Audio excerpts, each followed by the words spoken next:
प्रिय विद्यार्थियों नमस्कार। ऑनलाइन क्लास में आप सभी का हार्दिक अभिनंदन है।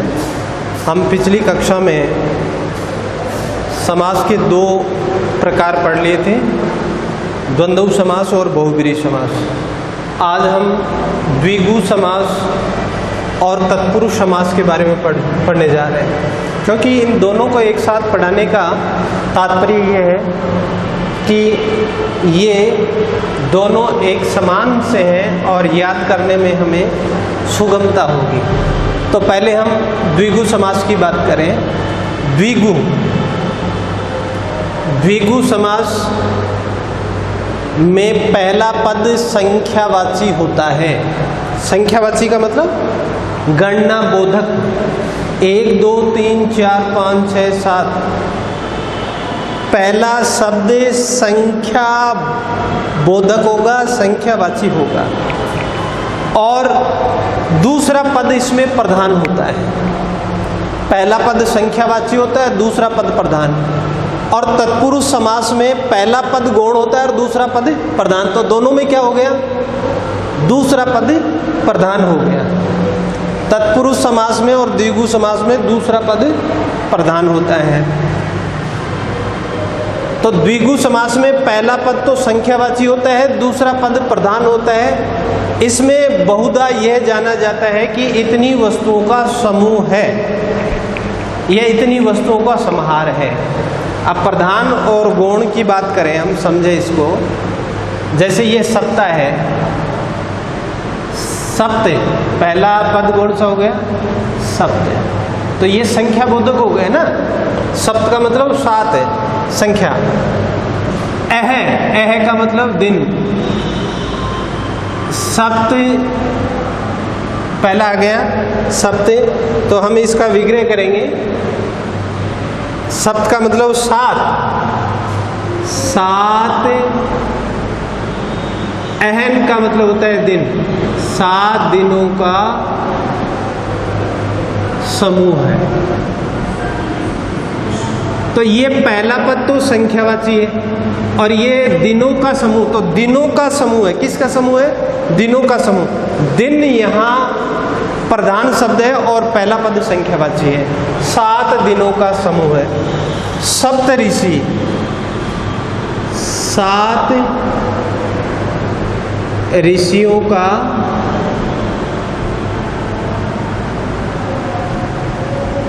समूह है। 7 ऋषियों का समूह है। त्रिभुज, 3 भुजाओं का समूह है। 3 भुजाओं, पहला पद संख्यावाची, दूसरा पद प्रधान भुजा। भाई त्रिभुज क्या होता है? 1 भुजा, 2 भुजा और 3 भुजा, ये त्रिभुज। 3 भुजाओं का समूह हो जाता है, उसको हम त्रिभुज कहते हैं। फिर है सतसई, सतसई, 700। सही क्या होता है? दोहे। 700 दोहों का समूह है। 700 दोहों का समूह। ये जो सतसई है ना, बिहारी जी की सतसई, उसमें 700 दोहे हैं, इसीलिए उसको सतसई कहा जाता है। 700 दोहों का समूह। चतुर्भुज, अब देखो चतुर्भुज में बहुब्रीहि समास भी हो सकता है, चतुर्भुज में द्विगु समास भी हो सकता है। लेकिन इस चतुर्भुज का प्रयोग कहाँ और किस रूप में हो रहा है ना। जैसे हम एक तो ये बताएं, बच्चों चतुर्भुज बनाओ, तो इसका मतलब है 4 भुजाओं की एक आकृति बनाने के लिए कही जा रही है। और एक हम ये कहें चतुर्भुज के रूप की सब पूजा करते हैं या चतुर्भुज की आराधना कर रहे हैं, तो वहां चतुर्भुज क्या हो गया? 4 हैं जिनके भुजाएं, ब्रह्मा जी चतुर्भुज है ना।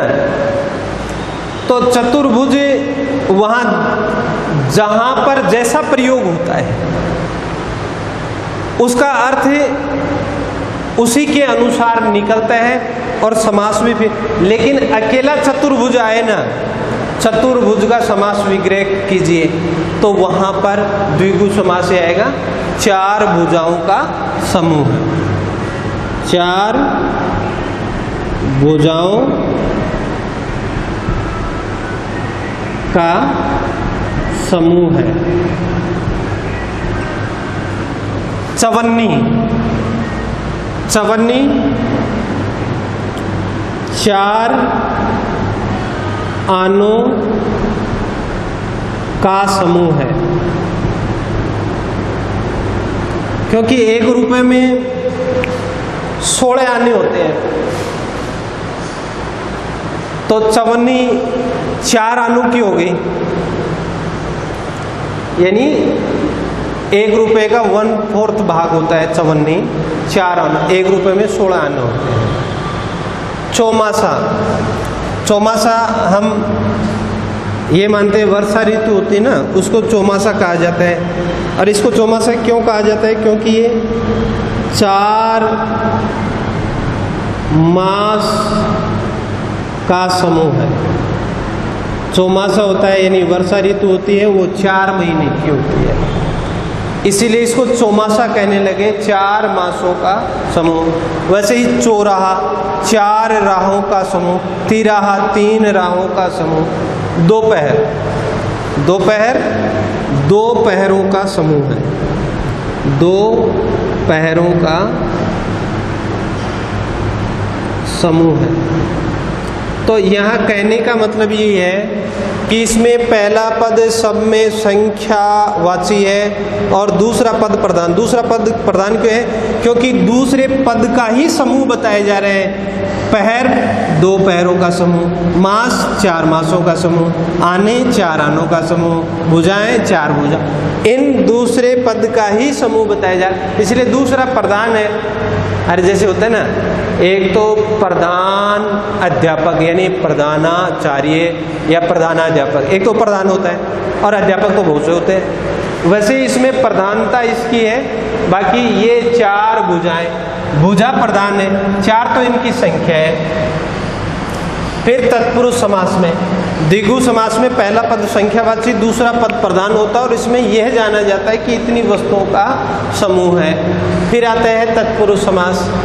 इस समास में पहला पद गौण होता है, यानी पहले पद का जो अर्थ है वो प्रधान नहीं होता, तथा दूसरा पद प्रधान होता है। इसमें कर्ता और संबोधन कारक को छोड़कर शेष 6 कारकों की विभक्ति का लोप होता है। तो इसमें कारक आने जरूरी है, कारक के बिना ये समझ में नहीं है, कारक के चिन्ह याद होने जरूरी हैं। तो देखो 8 कारक होते हैं। कर्ता ने, कर्ता का ने चिन्ह होता है। कर्ता ने कर्म को करण से, संप्रदान के लिए अपादान से, संबंध का के की अधिकरण में पर संबोधन है। अरे पर कर्ता और संबोधन को तो छोड़ दिया जाता है।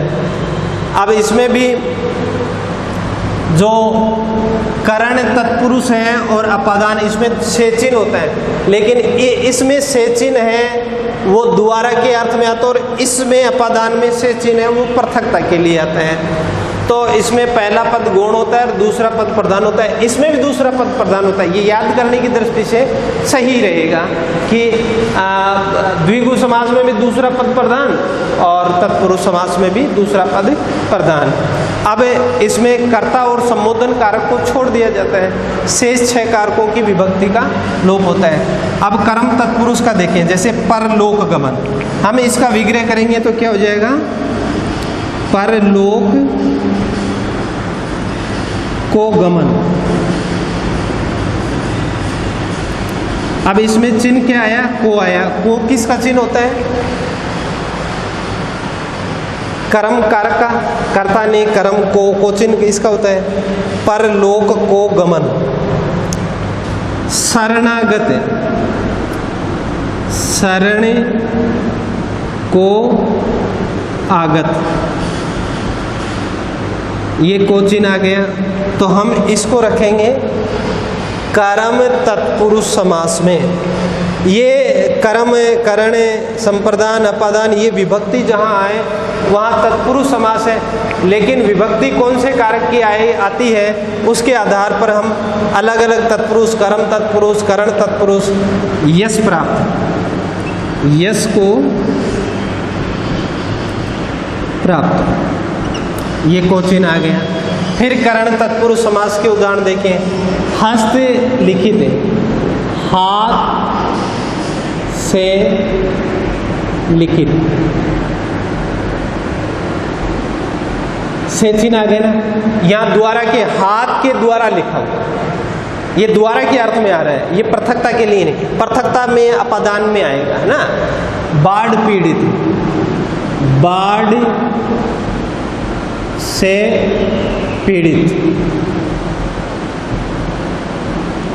तुलसी करते, तुलसी द्वारा कृत, तुलसी द्वारा कृत। तो यहाँ द्वारा या से ये करण तत्पुरुष में आते हैं, तो यहाँ करण तत्पुरुष समास की विभक्ति का लोप होने से करण तत्पुरुष समास है। फिर संप्रदान, संप्रदान में के लिए विभक्ति आती है गुरु दक्षिणा, गुरु के लिए दक्षिणा,